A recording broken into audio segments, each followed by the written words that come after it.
going on, everybody? Welcome back to the channel. Today I'm going to give you my review of the AtGames Attack From Mars 4KP.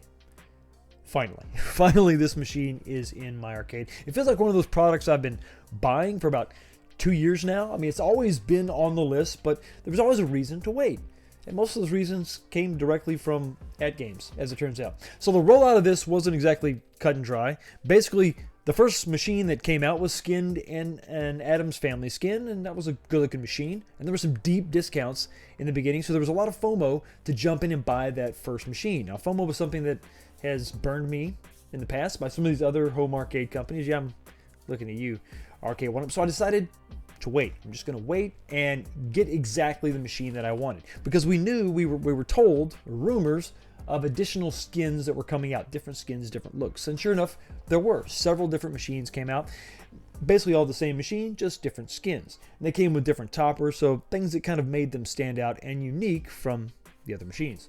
Now, Attack from Mars is something that I had some familiarity with. I'm not a huge pinball guy, but that pinball table is kind of known to be easy and also fun. And I had a Arcade One Up Attack from Mars V-Pin before in the past. That was a cute little machine. So that's the one that I went with. After waiting and waiting and waiting, because there were some other issues, some other things that kept happening in the AtGames 4KP space. There were some issues. There were some tables that came out that were running at a little bit of a resolution dump. It wasn't quite 4K. It was running a little bit less than that. Little jaggy edges, graphical issues, and a lot of lag. Massive issues, massive problems. So again, I just waited and I waited. And then the longer that I waited, these issues began to be resolved. The resolution was fixed or brought up to the standard that it is now. The lag disappeared from some of these nice Zen tables. Zen was the company that was really kind of showcasing, put on the forefront of this product. Zen branding is on the actual sides of the machine. So those tables finally got straight and locked down. And then they started coming out with some really cool pinball packs, like some of the Universal packs, like Back to the Future, Knight Rider. So I was kind of really getting excited. And then I finally had an opportunity to play one of these at Pinball Expo last year. So it was pretty much, I don't know, I feel like all the reasons to wait were kind of gone. But I was still maybe waiting for one more thing, and that was a price reduction.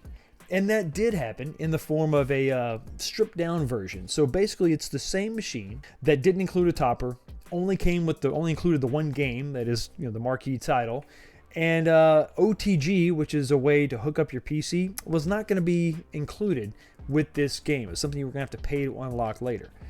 But I thought, well, okay, there is some savings there, but I think I'm going to go for the $1,500 version, $14.99.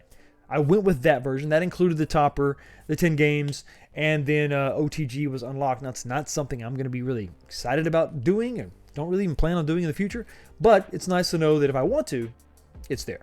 So the purchase was made $1,600 after the shipping, and I waited patiently for the boxes to arrive. Not one box, but 2 boxes. And typical to what I've heard in some of the forums, you're going to get one box, and then several days later you'll get the second box. The first box that arrived was the smaller box that contained the back box and that beautiful topper. And I opened up the box, and the first thing that I removed from the packaging was the topper that was broken.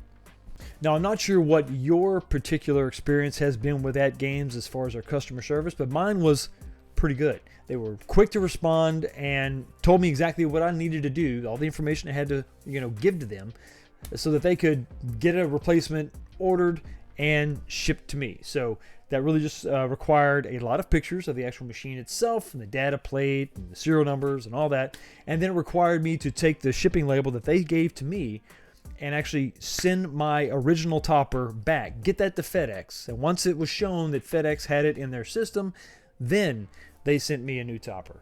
So while waiting for that, the other box did show up, and when I opened that up, I saw that nothing was broken. Thank God. There was no damage to the wood, there was no damage to the cabinet at all, so that was really nice.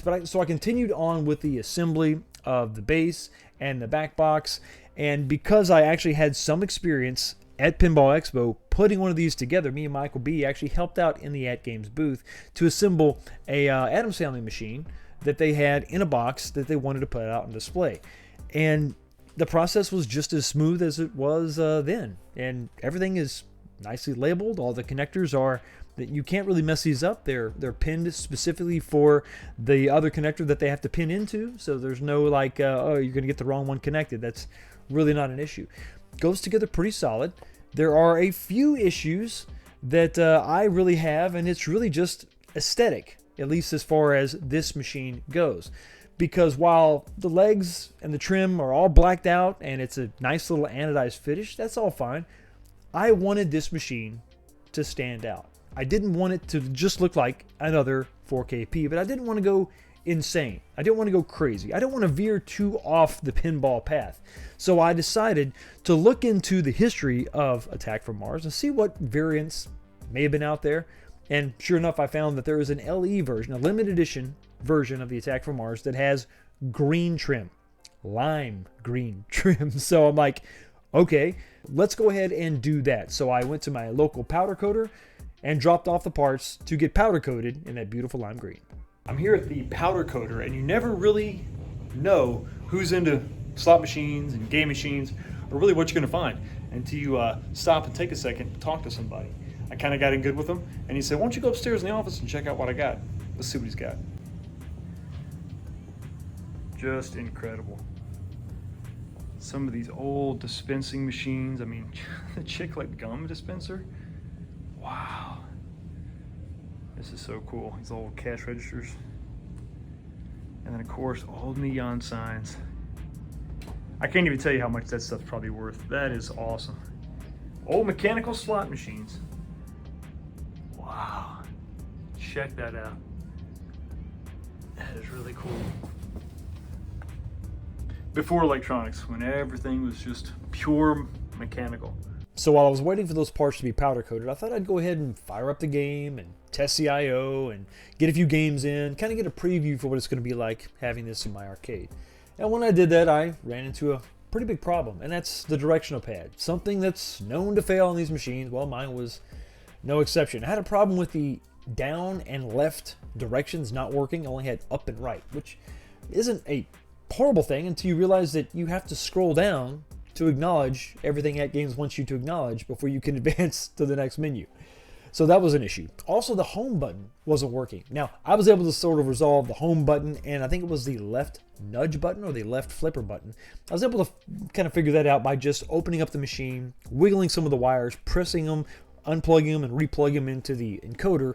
That seemed to do the trick just fine. But the directional pad, I wasn't having any luck with that. So I went back to AtGames, and once again, they were just responsive as ever. And they got me an entire directional pad kit in the mail and sent out to me. And when I got that back, it included a lot of things. It included the directional pad, the membrane, the PCB, the cable, a lot of stuff that I could use to troubleshoot my issue. Now, with the trim still off the machine, I thought it would be a good time to go ahead and install this new control panel overlay that I picked up from Buy Stuff Arcades. And then just a few days later, I got the call from the powder coater saying that the parts were ready to be picked up. And I'm not going to go back with the stock black fastener. While that might look okay, I wanted to go with something a little bit shinier. So here we go. We have some stainless steel fasteners. You could use chrome if you wanted to, but stainless for me is the way to go. And with the leg hardware, it's going to be the same thing. Instead of going back with the black, we're going to go not with chrome, but with stainless. We're going to get 4 ready to go. I'm also including some lock washers.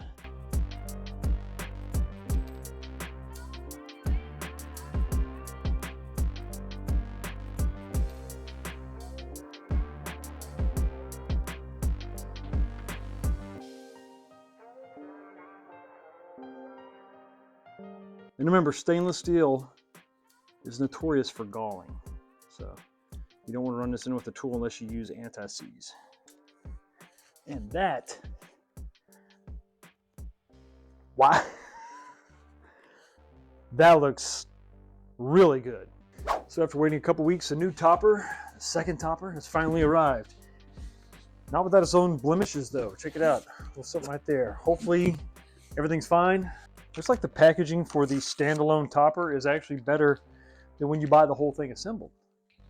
It was just, this part wasn't facing outward.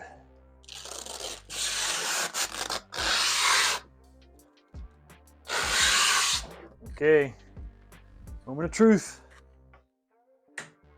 That's not looking good.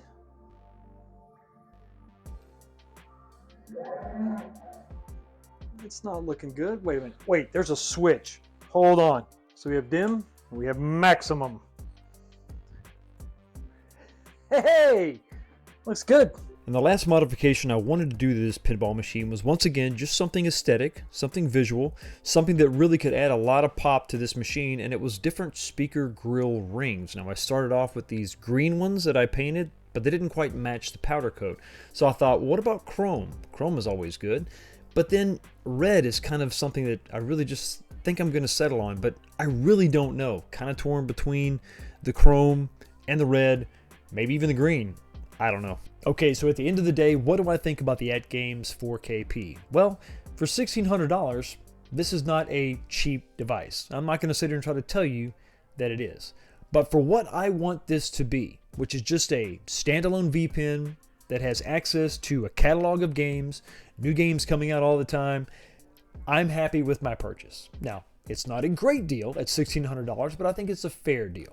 Now, if you want to use this as just a vehicle to plug in a PC to and game that way, well, I don't know that it's really worth it. I mean, it's pretty expensive just for a bunch of monitors in a box when you consider some of the kits out there to build your own VPN. And I think if you're going to try to push this to the maximum, you're probably going to want either a bigger screen or a higher resolution or maybe even a higher refresh rate on that main play field. So that's just going to be something that maybe you want to go in a different direction at $1,600. And $1,600, unfortunately, is the price for the next 2 weeks. As of the filming of this video, May 1st, they've announced a big price increase. Big, $350 on top of what's already out there. So the machine that I have right now, if I buy it in May, is going to cost $1,850 before shipping. So you're looking at $2,000 for this machine, which I do not believe is a good deal at all. Now, I'm not trying to give you FOMO, but you've got a couple weeks here to think about it and decide if this is something that you want to do. And if you're still on the fence, if you're still not sure, I would recommend waiting. Eventually, these machines will come to retail. Eventually, these machines will show up in the secondary market, and you'll have the opportunity to purchase one at a much more reasonable price. But $1,600 is definitely the most that I think anybody should ever pay for this. You know, that includes shipping. If you go beyond that, I just don't think, at the end of the day, it's worth it at that price point. Anyway, let me know what you think about this in the comments section below. Like and subscribe and all the good stuff. Everybody, you have a blessed day, and I will see all of you next time. And let me know which speaker grill you want. Green, red, chrome. I can't decide. It's killing me. I need your help.